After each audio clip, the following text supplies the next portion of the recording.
Good afternoon, Belize. It's midday, and you tune into the news at noon, where we bring you the latest updates from around the country. I'm Isani Cayetano, and here's what's making headlines today. High Court slams parole board over lack of fairness in high-profile inmate cases. Budna mystery deepens. His mother speaks about the last conversation. Japan donates new ambulance to boost Belize's emergency response. And Darlene Usher is crowned KTV champion, eyes bigger stage. These stories and more are coming up in just 1 minute. Every night, I bring you the stories that matter, delivering the facts with professionalism and heart. As an anchor, my goal is to keep you informed, connected, and engaged with the world around us. But the news isn't just about the headlines. I'm Sabrina Daly, and each week we look on the bright side with stories that inspire, uplift, and celebrate the strength of our community. Join me every night as we uncover stories that inform, inspire, and connect us. I am News 5.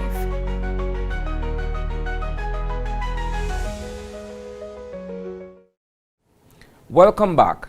In a major ruling, the Belize High Court has quashed the parole board's decision to deny parole to Gregory August, a man serving 30 years, for murder, citing procedural unfairness.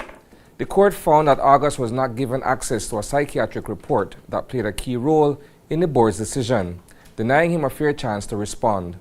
Two other inmates, Josue Ortiz and Derek Sanchez, who challenged the board's decisions, arguing they were denied parole without clear reasons or proper consideration of their rehabilitation efforts. While the court dismissed their claims, it ordered the parole board to provide them with written reasons for its decisions within 30 days. Justice Nadine Nabi criticized the board's vague record keeping and called for more transparency and consistency in how parole decisions are made. She emphasized that public safety must be the central concern, but fairness and proper process cannot be ignored. The ruling sends a strong message that parole decisions must be clear, fair, and based on solid evidence, not hidden reports or assumptions. Last Friday, internet personality Joseph Budna vanished from Orange Walk under mysterious circumstances. Hours later, he turned up, not in Belize, but in the custody of Guatemalan police. Now, how he got there and why he was detained, that's where the things get murky. Budna himself claims the Belize Police Department played a role in his abduction, an allegation that Belize's top cop, Commissioner of Police Dr. Richard Rosado, flatly denies. According to him, no Belizean officers were involved, period. But this mystery deepens. Budna's mother, Catherine Williams, was among the first to speak with him after his capture. She is heartbroken and frustrated, saying her son was mistreated and demanding answers fast. He went there to be protected because the police are there. But instead of he was protected, they do what they have to do with him. They wanted him. So he said he closed up the live, and by the time he done close up everything, he said, the police said, come, the phone left for the ground, then knock in the head, then handcuff on the shoulder in the vehicle. He close all tear up and all that. Yes, he said the shoulder in the vehicle, he said they tape your eye, tape your mouth, tape up everything, and then they take care of the vehicle. He said some people made it there when they try to help her, but then nobody couldn't help her. So they carry the vehicle, and they carry, when he open my eye, when they take off the tape off the eye, he made it right now. So how did he contact you at that point if he left his phone in Belize? Well, he maybe teeth chance with somebody else's phone, that's all, or maybe somebody give you a call or something like that, because all the phone left throw up on the ground, and I stand the police, they pick it up and they carry it in the station. Bright and early this morning, the government of Japan made a generous gesture to Belize's healthcare system, handing over a brand new ambulance to the Ministry of Health and Wellness. And it's no ordinary donation, it's worth over $200,000. Health Minister Kevin Bernard says the ambulance will be put to work right away, becoming part of the ministry's National Emergency Response System. It's a big boost for frontline services and a clear sign of international support for Belize's public health efforts. We have had contribution from them for several of our facilities, and this is a second one for Orange Walk.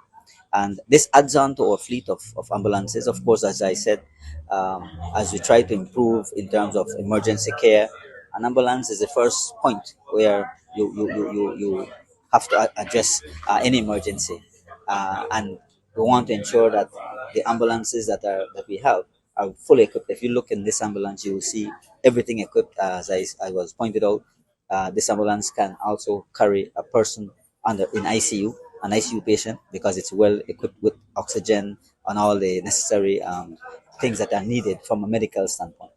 And so this does add to the fleet of ambulances, and it adds to the improvement of care and delivery of service to the people that we serve.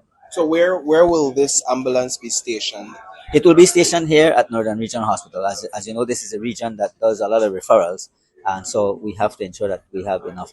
But Corozal also will get an additional ambulance as well, so that will also add to their fleet of ambulances.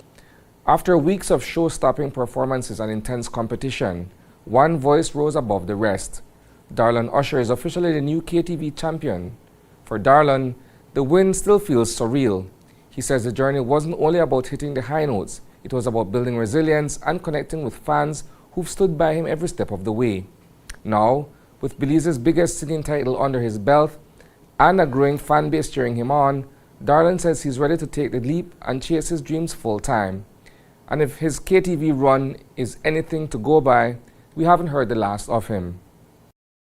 So I've been singing and performing for about 13 or 14 years now. And I decided to sing because, well, I found out I could. So it was kind of like natural for me to get into it. My family has been so supportive, and I'm just super grateful for them. You know, they've showed up from week one and have been, fully supporting me along this journey. So it's been really cool to see that. Well, it's definitely given me a bit more of an insight into what the music industry in Belize looks like, in the sense of actually understanding certain dynamics and how people can be, I guess, or how they interpret your music, Alternatively, I also have gained a lot of, I guess, a fan base. And so that's been really cool to navigate as well. I've been teasing my music for the past 7 years, and then I just never release it. But I can definitely promise them that in the coming months, and definitely from there onward, I will be releasing music, and you'll be hearing a lot more of me in live performances as well.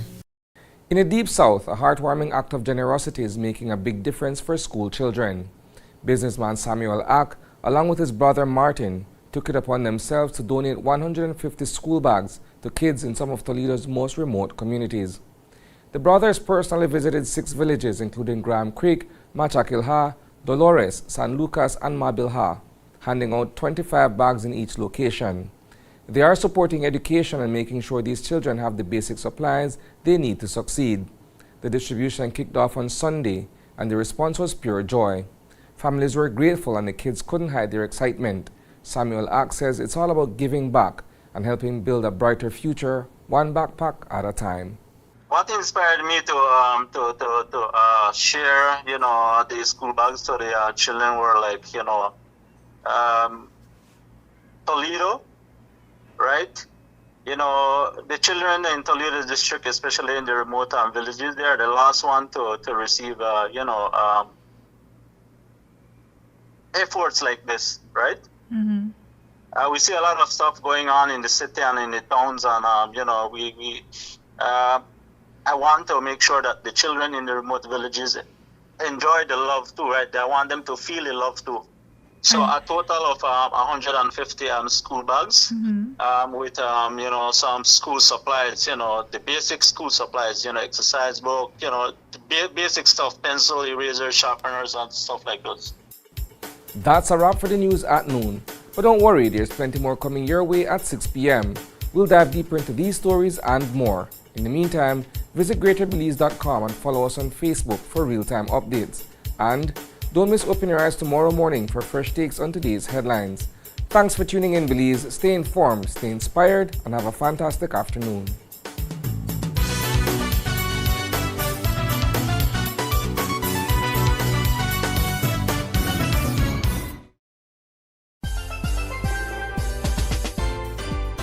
When I was a student, ICB was there to protect me, ensuring my education and future.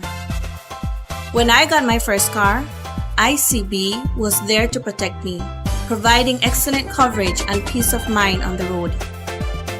When we moved into our first apartment, IECB was there to protect us, securing our belongings and giving us a sense of security. And when we got our first house, IECB was there for us, protecting our home and everything we've worked so hard for. At every step of your life's journey, ICB is there for you. For more information, call 224-5328 or visit our nearest branch.